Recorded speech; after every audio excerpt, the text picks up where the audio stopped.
Ok, turma, tudo bem com vocês?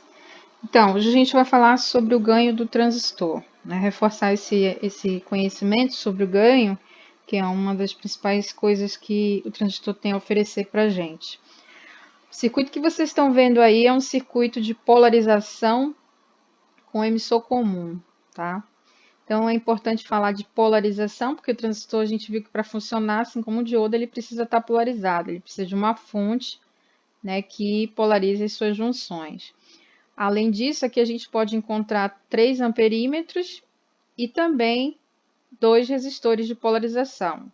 Resistor chamado de resistor de coletor, porque está ligado no coletor, e o resistor de base, porque está ligado na base.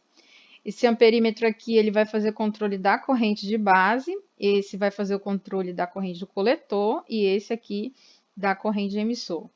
Nós estamos utilizando o transistor BC547, um NPN, você percebe pela simbologia dele, né, que é um NPN.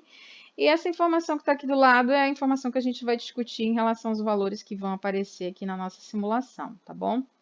Então, se a gente vem aqui no simulador, ligar, a gente vai observar que apareceu uma corrente de base muito pequena, de 75,11 microampere. E uma corrente de coletor muito alta, de 21,37 mA. Então, a gente percebe que uma corrente muito pequena, que é a corrente da base, ela controla uma corrente muito grande, que é a corrente do coletor.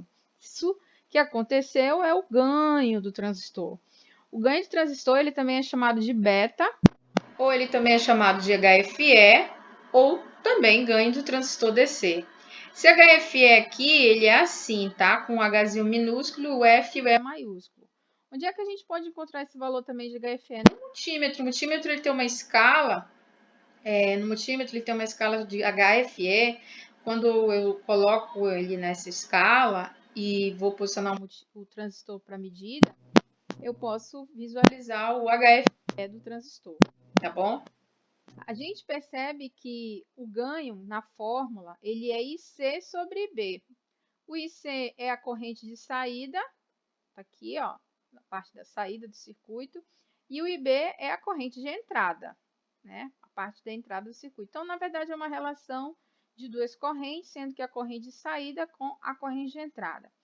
Nessa relação, a gente vai ver quantas vezes houve amplificação, né, da corrente lá na saída. E aí, para isso, a gente vai usar a fórmula. Ó. Pegamos 21,37 mili, divide por 75,11 micro, que é IB, você tem 284,51. Percebe que não tem unidade de medida, isso significa que a gente tem um cálculo admissional.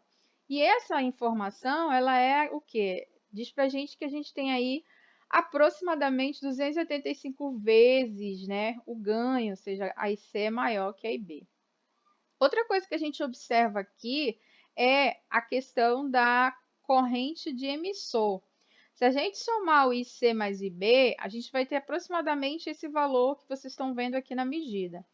A gente percebe então que na prática a corrente IC, a corrente E, ela é quase igual à corrente IC, tá bom? Vocês veem que elas são praticamente as mesmas, tá bom? Então, isso aqui é uma outra forma da gente achar a corrente E, somando a IC mais IB.